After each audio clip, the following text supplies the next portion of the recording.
Jadi cerita kali ini dialamin sama satu keluarga yang lagi liburan ke taman safari. Ada bapak, ibu, dan 2 anak. Kita sebut aja namanya Pak Arif, Bu Nita, anak pertamanya namanya Rini, dan adiknya namanya Rio.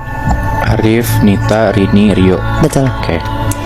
Mereka beda 2 tahun, Rini kelas 3 SD dan Rio kelas 1 SD. Rini sama Rio ini tuh lagi liburan sekolah dan kepengen banget ke taman safari. Akhirnya Pak Arif sama Bu Nita nurutin permintaan anak-anaknya. Rencananya mereka sekeluarga bakal ke taman safari hari Jumat dan pulang hari Minggu. Oh, nginep di sana. Iya.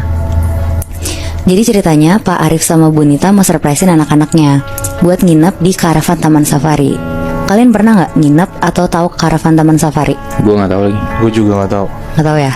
Jadi karavan tuh kayak penginapan gitu di dalam taman safari. Letaknya tuh kayak di tengah hutan gitu.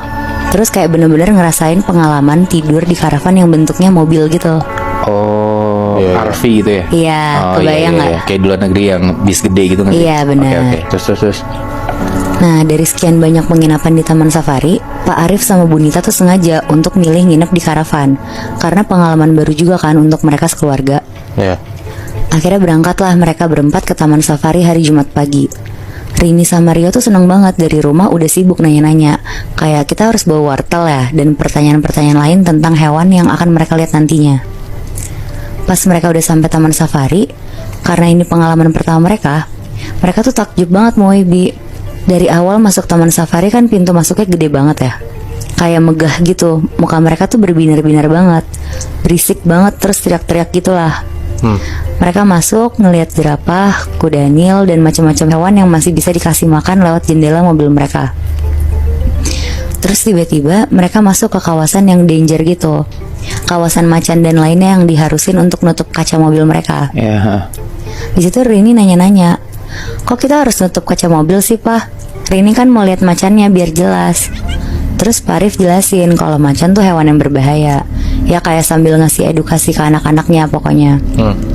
Terus pas masuk area macan putih, Rini bilang, ih kenapa macan putihnya ngeliatin Rini? Ih kenapa macan putihnya ngedekat ke mobil? Ih papa mama, macannya marah ke Rini. Di situ mama papanya bahkan Rio pun kaget karena nggak ada macan di sekitar mobil mereka, Moebi. Oh, Yang lihat cuma si Rini doang. Iya, oh, menarik. macannya semuanya kayak lagi duduk-duduk di dekat kandang mereka gitu loh, posisinya jauh dari mobil. Iya. Terus pas mamanya nengok ke belakang ke tempat duduknya Rini, mukanya Rini tuh pucat banget. Dan bener, pas mamanya megang Rini, badannya tuh panas, sepanas orang kalau lagi demam. Oh, Jadi kayaknya Rini tuh sampai halu gitu loh ngeliat macan putih tadi. Terus mamanya bilang ke papanya, kayaknya Rini terlalu semangat deh pergi ke taman safari, makanya bisa sampai sakit gini.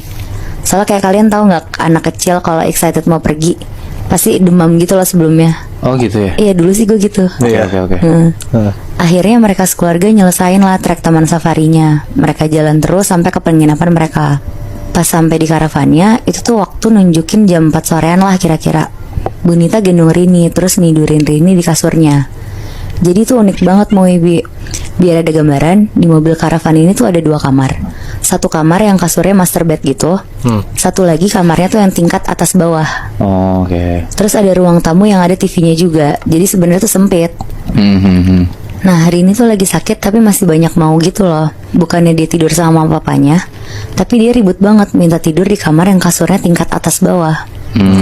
Dan dia kepengen tidurnya tuh di bagian atasnya gitu. Karena Bu Nita juga mikir kasihan sama Rini, soalnya kepengen banget. Akhirnya Bu Nita ngasih Rini tidur di situ.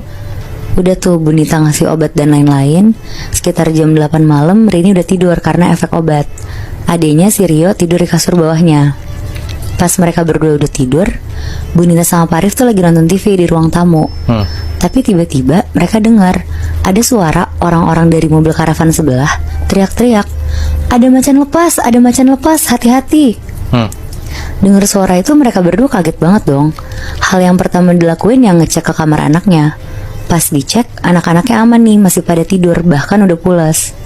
Pak Arif bener-bener ngunci pintu sama mastiin jendela tuh ketutup rapat. Mereka panik banget sebenarnya, tapi mereka juga bisa apa kan selain nunggu matahari terbit. Soalnya posisinya kan di tengah hutan gitu, jadi ya lumayan gelap dan serem juga untuk ngeliat keluar kan. Akhirnya Pak Arif nelfon ke resepsionis untuk mastiin apa benar ada macan lepas. Terus resepsionisnya tuh bilang, "Oh iya Pak, tadi saya juga ditelepon sama karavan sebelah. Ternyata katanya mereka salah lihat." Lega denger info dari resepsionisnya itu, akhirnya Pak Arif sama Bu Nita siap-siap untuk tidur. Pas mereka tidur, Pak Arif kali ini dengar ada suara burung. Tapi suara burungnya tuh yang gak mungkin mereka denger di dataran tinggi gitu loh. Burung-burung yang kayak ada di Jakarta gitu. Kadang suaranya ngedeket, kadang suaranya ngejauh. Pas suaranya lagi jauh-jauhnya, tiba-tiba ada suara ketokan tapi di kaca kamar mereka. Kayak tok tok tok tok tok. Kenceng banget suaranya. Kali ini Bu Nita dengar, tapi pas mereka ngeliat, gak ada siapa-siapa dan gak ada binatang apa-apa. Tapi pas Bu Nita negesin matanya, ternyata ada sosok perempuan dari pohon belakang karavan mereka, pakai baju putih, panjang, matanya melotot, lagi senyum-senyum sambil ngelambain tangan, kayak dada-dada gitu. Itu bukan orang kan? Bukan. Anjing, kuntilanak. Nah kayaknya bisa jadi sih Moy. Tapi terus tiba-tiba sosok ini tuh lari kenceng banget, nempelin mukanya ke kaca karavan. Terus tiba-tiba sosok perempuan yang nempelin mukanya ke kaca ini berubah jadi macan putih yang gede banget. Anjir. Bu Nita kaget, dia langsung nutup hordengnya. Dia meluk Pak Arif kenceng banget sambil deg-degan. Pas Pak Arif nanya kenapa, ada apa kok ditutup, Bu Nita gak bisa ngomong apa-apa selain merem dan melukin Pak Arif aja. Gak lama setelah Pak Arif nenangin Bu Rini, akhirnya gak lama Bu Rini ketiduran dan mereka tidur berdua. Besok paginya pas dicek, demamnya Rini tuh udah turun. Terus mereka mutusin untuk keliling-keliling taman safari hari itu. Mereka nonton pertunjukan, ngasih makan penguin, lumayan seru dan banyak lah aktivitas mereka seharian. Sampai akhir udah jam 5 sore, Bu Nita bilang ke Pak Arif untuk cepet-cepet balik ke karavan. Karena dia mikir kalau gelap jalanannya tuh serem buat kesana. Akhirnya mereka sampai karavan masih agak terang dikit. Rini sama Rio mandi, semuanya bersih-bersih. Pas udah ganti baju tidur, tiba-tiba badannya Rini tuh panas lagi. Kayaknya Rini tuh kecapean karena aktivitas yang lumayan banyak kan hari ini. Akhirnya Rini ditidurin mamanya lebih cepat, kayak jam 7 tuh udah naik kasur. Gak lama Rio juga tidur di kasur bawah. Mama papanya juga ikutan masuk kamar lebih cepat tuh malam itu. Pas lagi tidur sekitar jam 10-an, Rio tiba-tiba kebangun. Dia dengar ada suara binatang kayak Rio yang masih kelas 1 SD takut banget kan. Dia manggil-manggil kakaknya, Karini, Karini, tapi gak digubris sama kakaknya. Terus Rio mau ngecek kakaknya dong. Dia naik ke atas tangga kasurnya. Pas tangannya udah nyentuh kasur atas, dia dengar suara yang dia dengar tadi tuh ternyata dari atas. Anjing, oh shit.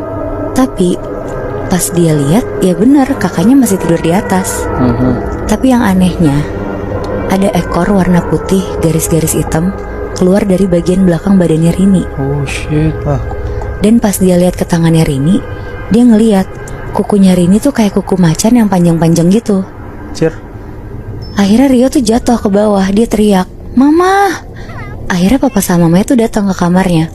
Papanya kaget banget ngelihat yang tidur di kasur ini udah bukan Rini, tapi sosok macan putih. Fuck. Anehnya di situ mamanya Rini tuh gak kaget sama sekali Moebi. Dan malah tenang terus nempelin mulutnya ke kuping macan ini. Sambil kayak bacain doa-doa sekaligus bacaan gitulah. Gak lama Rini bangun dan berubah jadi Rini lagi. Pas suaminya nanya, kok bisa? Rini kenapa? Kenapa Rini bisa berubah jadi macan? Di situ mamanya minta maaf karena gak pernah cerita ke papanya. Jadi macan putih ini tuh makhluk yang jagain Rini. Tapi Rini tuh gak tahu sama sekali tentang makhluk yang jagain dia.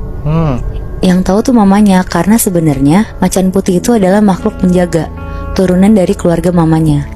Sebenarnya Bu Nita udah mulai curiga waktu Rini ngeliat macan yang deketin mobil mereka.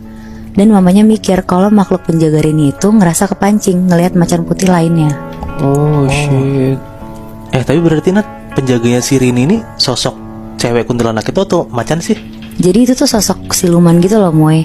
Dia tuh bisa berubah jadi cewek, terus bisa juga berubah jadi macan.